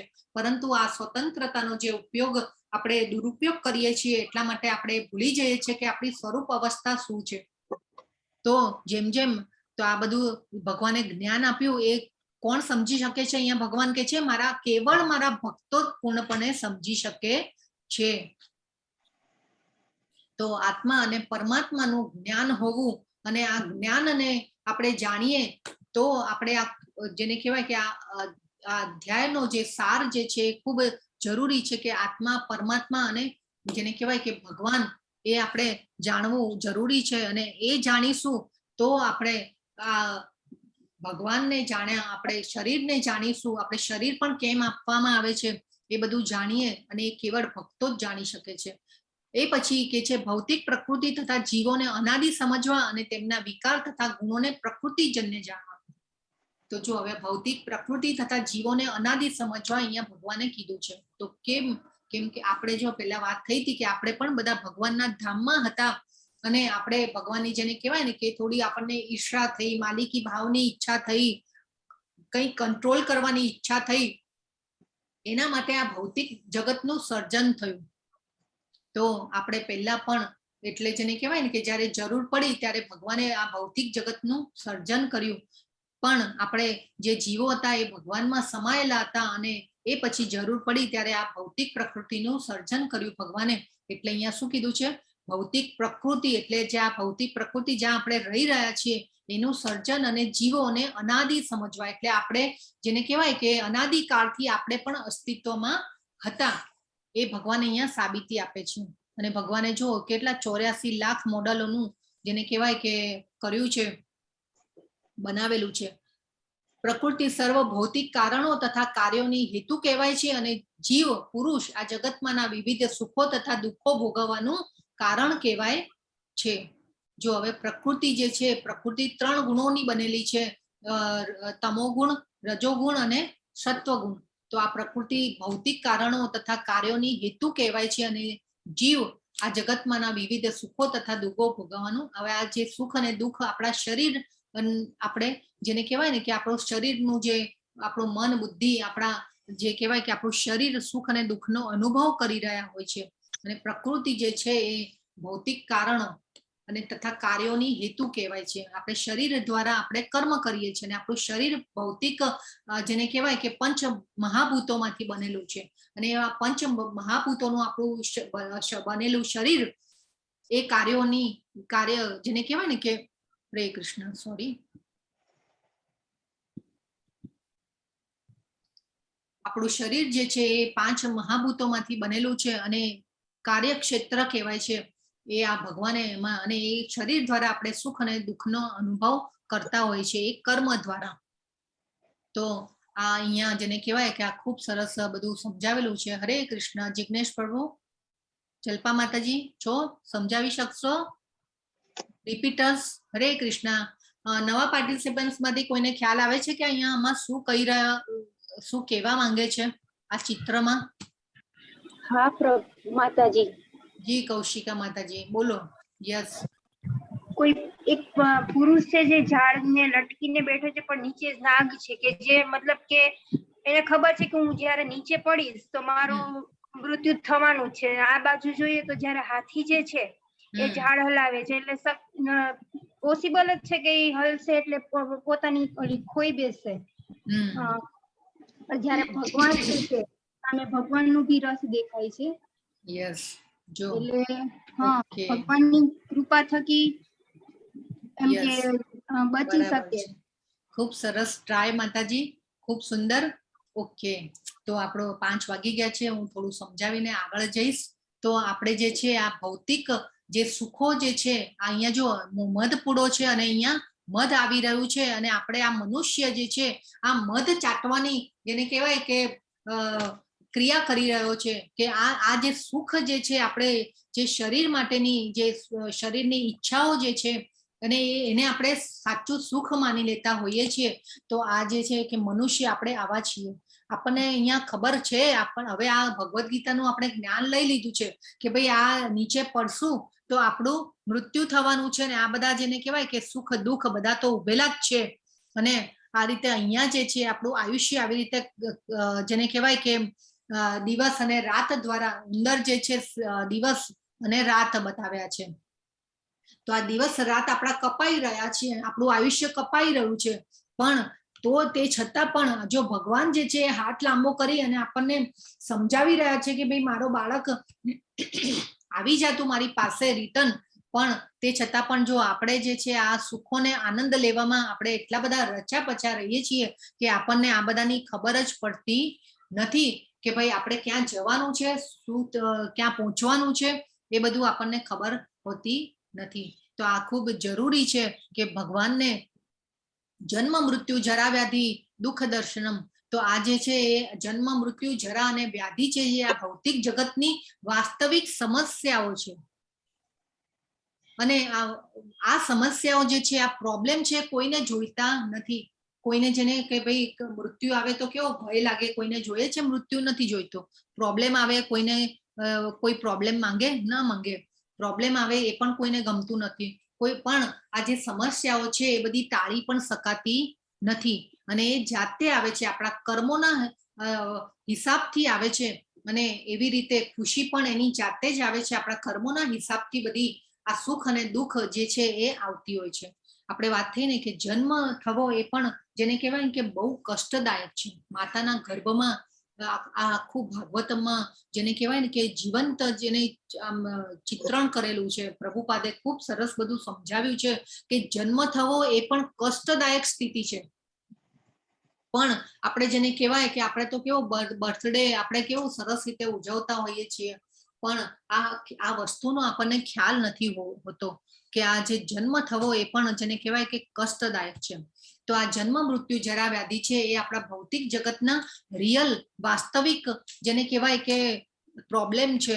પણ એ પ્રોબ્લેમમાંથી બહાર નીકળવું કેવી રીતે, તો આપણે ભગવાનમાં મન એકાગ્ર કરીશું તો આપણે નીકળી શકીશું. આ પ્રમાણે જીવ પ્રકૃતિના 3 ગુણને ભોગવતો પ્રકૃતિમય જીવન જીવે છે. આ તેના ભૌતિક પ્રકૃતિ સાથેના સંગને કારણે થાય છે. એ રીતે વિભિન્ન યોનિઓમાં ઈષ્ટ અને અનિષ્ટ પ્રાપ્ત કર્યા કરે છે. જો અહીંયા પણ ભગવાને આપણને જેને કહેવાય ને કે થોડોક થપ્પો આપ્યો છે કે ભાઈ પ્રકૃતિમય જીવન જીવે છે અને આ પ્રકૃતિને આપણે 3 ગુણો આનું કાલે સુંદર આપણે જોઈશું. ભગવાને બહુ બધું સરસ રીતે સમજાવેલું છે કે આપણે ભૌતિક પ્રકૃતિના જે 3 ગુણો છે એના દ્વારા આપણે કેવી રીતે બદ્ધ થયેલા છીએ. તો આપણે એવું નહીં વિચારવાનું કે ભાઈ મનુષ્ય જીવન મળ્યું છે એટલે આપણે જેને કહેવાય કે હવે આપણે ઉપર જ જઈશું સીધા. આપણે જો તમો ગુણમાં હોઈશું તો નીચે પણ આવીશું. તો આ રીતે જેને કહેવાય કે આપણને કોઈ પણ યોની મળી પણ શકે છે આપણા કર્મ અનુસાર. તો આપણે હંમેશા જેને કહેવાય કે પ્રભુપાદ જે છે ને એમના શિષ્યોને જેને કહેવાય કે વારે વારે છે ને બહુ ઉપદેશ આપતા કે ભાઈ ભગવદ્ ગીતાનું જ્ઞાન લો, ભગવદ્ ગીતા વાંચો, ભગવદ્ ગીતાનું અધ્યયન ચાલુ રાખજો. તો એક શિષ્ય જે છે એમને વારે વારે આવું કહેતા હશે ને એટલે શિષ્ય જે છે સામે પૂછે છે કે પ્રભુપાદ તમે આ કેમ અમને આવી રીતે વારે વારે તમે રિપીટ કરો છો આ વસ્તુનું. તો પ્રભુપાદ કહે છે કે જેને કહેવાય ને કે જો તમે આ ભગવદ્ ગીતાનું જ્ઞાન લેશો, એનું અધ્યયન કરશો તો તમે જેને કહેવાય ને કે આગલા જન્મમાં પશુ થવામાંથી એટલીસ્ટ બચી જશો. તમને બીજો મનુષ્ય અવતાર મળશે અને એમાં તમે ભગવાનની ભક્તિ કરી શકશો અને ભગવાન સાથે પહોંચવાનો, ભગવાન પાસે પહોંચવાનો જેને કહેવાય કે તમે ટ્રાય કરી શકશો. તો અને આ પ્રભુપાદે જે છે જેને કહેવાય ને કે આ 3 ગુણો, આ સત્વગુણ, રજોગુણ અને તમોગુણ ઉપર હાઈએસ્ટ લેક્ચર આપ્યા છે. તો આ ખૂબ યુટ્યુબ ઉપર પણ બહુ જેને કહેવાય ને કે બહુ સરસ. તો આ દેહમાં એક અન્ય દિવ્ય ભોક્તા છે કે જે ઈશ્વર છે, સર્વોપરી સ્વામી છે અને સાક્ષી તથા અનુમતિ આપનાર તરીકે હાજર રહે છે અને તેમને પરમાત્મા કહેવામાં આવે છે. ઉપદ્રષ્ટા અનુમંતા. ઉપદ્રષ્ટા એટલે સાક્ષી રૂપે અને અનુમંતા એટલે પરમિશન આપે છે. તો આપણને ભગવાન જે છે કર્મ કરવાની પરમિશન આપે છે, પણ એ કર્મ કરવાની પરમિશનનો આપણે દુરુપયોગ કરીએ છીએ, એટલા માટે આપણે અહીંયા સુખ અને દુઃખ ભોગવતા રહીએ છીએ અને આ બધાની જેને કહેવાય ને કે જન્મ મરણના ચક્રમાં ફસાતા રહીએ છીએ. ભગવાન કે છે કેટલાક મનુષ્યો પરમાત્માને ધ્યાન દ્વારા પોતાની અંદર જુએ છે, અન્ય કેટલાક જ્ઞાનોપાર્જન દ્વારા અને વળી બીજા નિષ્કામ કર્મ દ્વારા જુએ છે. તો આપણે આ તો બહુ ખૂબ જ આપણે કાલના અધ્યાયમાં સરસ રીતે સમજી ગયા કે ભાઈ જ્ઞાન કરતા ધ્યાન શ્રેષ્ઠ છે, ધ્યાન કરતા જેને કહેવાય કે કર્મના ફળનો ત્યાગ શ્રેષ્ઠ છે. એ પછી જેને કહેવાય કે ભક્તિ એટલે આપણને કાલે બહુ બધા ઓપ્શન આપી દીધા ભક્તિ યોગમાં અને આપણે ખૂબ સરસ રીતે સમજ્યા કે આ ભગવાને આમાં થોડો આ જેને કહેવાય ને કે આપણને જરાક અહીંયા થોડો અંદાજ બતાવી દીધો આ શ્લોક દ્વારા. તો વળી એવા લોકો છે કે જેઓ આધ્યાત્મિક જ્ઞાનના જાણકાર હોતા નથી, પણ અન્ય લોકો પાસેથી પરમ પુરુષ વિશે શ્રવણ કરી તેમની ઉપાસના કરવા લાગે છે. જો હવે આપણને કેટલું સુંદર, હવે આપણને ભગવદ્ ગીતાના જ્ઞાનની ખબર નહોતી. હવે આ શ્રીલા પ્રભુપાદે આટલી સરસ ભગવદ્ ગીતામાં આપણને જ્ઞાન આપ્યું, તો આપણે એમની ભગવદ્ ગીતા વાંચી આપણે આ જ્ઞાનની આ ગંગાનું અમૃત અત્યારે પી રહ્યા છીએ. તો એનાથી શું થાય છે કે આપણે જન્મ મૃત્યુના ચક્કરમાંથી આપણે જેને કહેવાય કે બહાર આવવાનો પ્રયત્ન કરીશું અને આટલું જ કરવાનું છે. આમાં ભગવાન શું કર્યા કે જેઓ જાણતા નથી તેઓ બીજા લોકો પાસેથી પરમ પુરુષ વિશે શ્રવણ કરી તેમની ઉપાસના કરવા લાગે છે. તો કેટલું જેને કહેવાય ને કે ઈઝી વે આપણને આપી દીધો, સો સિમ્પલ. તો ભગવાન અહીંયા પણ કપિલ મુનિ જે છે એમની માતાને જ્ઞાન આપી રહ્યા છે. અહીંયા ના દેવહૂતિ માતા પણ જેને કહેવાય કે રાજાની પુત્રી હતા અને કરદમ મુનિ જે ઋષિ હતા એમની સાથે પરણાવવામાં આવેલા હતા, પણ જેને કહેવાય કે એમની સાથે રહી અને એ જ્યારે પોતાના પિતાના ઘરે હતા ત્યારે પણ એટલા ભક્તિમય વાતાવરણમાં રહેલા, ઉછરેલા અને એમને ઋષિ સાથે પરણાવ્યા અને એમના જેને કહેવાય કે ભક્તિ અને તપ દ્વારા ભગવાન એમના જેને કહેવાય કે ઘરે આવ્યા અને ભગવાન તરીકે એટલે ભગવાન કપિલ મુનિ જે છે ભગવાનનો અવતાર ગણાય છે અને આ ભગવાને દેવહૂતિ માતાને જ્ઞાન આપ્યું છે. તો જેમ જેમ આ જ્ઞાન આવતું જાય એમ આપણા જેને કહેવાય કે આપણામાં પણ જેને કહેવાય કે ભગવાનની ભક્તિ કરવાનો દ્રઢ નિશ્ચય થતું જાય અને આ રીતે ભગવાનમાં આપણે મનને એકાગ્ર કરતા થઈએ. જે મનુષ્ય એમ જોઈ શકે છે કે સર્વ પ્રવૃત્તિઓ દેહ દ્વારા કરવામાં આવે છે અને દેહનું સર્જન ભૌતિક પ્રકૃતિ દ્વારા થયું છે, તેમજ એમ પણ જોઈએ છે કે આત્મા કશું કરતો નથી, તે જ ખરેખર સત્ય જોઈએ છે. વાસ્તવમાં જે શરીર જે છે એક યંત્ર છે અને આ શરીર રૂપી યંત્ર આપણને આપવામાં આવ્યું છે આપણને કે આપણે ભગવાન સુધી પહોંચી શકીએ અને ભગવાનમાં મન એકાગ્ર કરી ભગવાનની પ્રસન્નતા અર્થે કર્મ કરી અને આપણે ભગવાન સુધી પહોંચી શકીએ. તો પણ આત્મા જે છે એ આ શારીરિક કાર્યોથી અલિપ્ત રહે છે, પરંતુ જેને કહેવાય કે આપણું શરીર છે આપણા પૂર્વ કર્મ અનુસાર આપવામાં આવે છે અને ઈચ્છાઓની પૂર્તિ કરવા માટે મળે છે અને આ ઈચ્છા અનુસાર શરીર કાર્ય કરતું હોય છે. પણ આત્માનો જે સ્વભાવ છે એ આધ્યાત્મિક છે, પરંતુ આ આત્મા જે છે એ મોહ માયા અને પ્રકૃતિના ગુણો દ્વારા બદ્ધ થયેલો છે. એટલા માટે જેને કહેવાય કે શરીર અને આત્મા જે છે મન બુદ્ધિ અને જે ઇન્દ્રિયો દ્વારા દોરવાતો હોય છે અને એ પ્રમાણે એ પછી શરીરના કાર્યો થતા હોય છે. એ પછી 34મા શ્લોકમાં હે ભારત, જેવી રીતે એકલો સૂર્ય બ્રહ્માંડને પ્રકાશિત કરે છે તેવી રીતે શરીરમાં રહેલો એક આત્મા સમગ્ર શરીરને ચેતનાથી પ્રકાશિત કરે છે. તો આપણા શરીરમાં આ જે છે આત્માની સાબિતી થઈ ગઈ કે ભગવાન જે આત્મા જે છે ચેતના, આપણું શરીર કેમ ચાલી રહ્યું છે એ આત્મા ચેતના દ્વારા ચાલી રહ્યું છે. શરીરમાં રહેલો એક આત્મા કેવું સમગ્ર શરીરને ચેતનાથી પ્રકાશિત કરે છે. તો આજે ચેતના જેવી જતી રહેશે, શરીરમાંથી બહાર નીકળશે અને આત્મા જેવો બહાર નીકળશે એવી ત્યારે ચેતના પણ જેને કહેવાય ને કે પ્રકાશિત થતી બંધ થશે અને આત્મા નીકળશે. જેવું આપણું શરીર કેવું લાકડા જેવું જે કહેવાય ને કે 2 કલાકમાં તો કાળો થઈ જતું હોય છે મૃત્યુ સમયે. તો આપણે આ જે છે આત્માનો પુરાવો છે કે આપણી જે શરીર સેના દ્વારા ચેતના દ્વારા ચાલી રહ્યું હોય છે. એ પછી જે મનુષ્યો જ્ઞાનના નેત્રોથી શરીર તથા શરીરના જ્ઞાત્યાની વચ્ચેના ભેદને જુએ છે અને ભૌતિક પ્રકૃતિના બંધનમાંથી મુક્ત થવાની પ્રક્રિયાને પણ જાણે છે તે પરમ ધ્યેયની પ્રાપ્તિ કરે છે. તો આપણને આ બધું જ્ઞાન આપ્યું, ભગવાને ભગવદ્ ગીતાનું જ્ઞાન આપ્યું, અને એ જ્ઞાનના નેત્રોથી આપણે જાણવાનું છે કે જાણવાનું શું છે કે આપણે આત્મા, પરમાત્મા અને ભગવાનને જાણવાના છે, અને એ રીતે આપણે ભગવાન સુધી પહોંચવાના છે. જો એ રીતે આપણે જોઈશું આ આખા જ્ઞાનને, ભગવદ્ ગીતાના જ્ઞાનને, તો આપણે ભગવાન સુધી પહોંચી શકીશું. અને મનુષ્ય જીવનનું ધ્યેય શું છે? ભગવાનને પામવા. તો solution for all the problems શું છે? હરિનામ, ભગવાનની ભક્તિમય સેવા.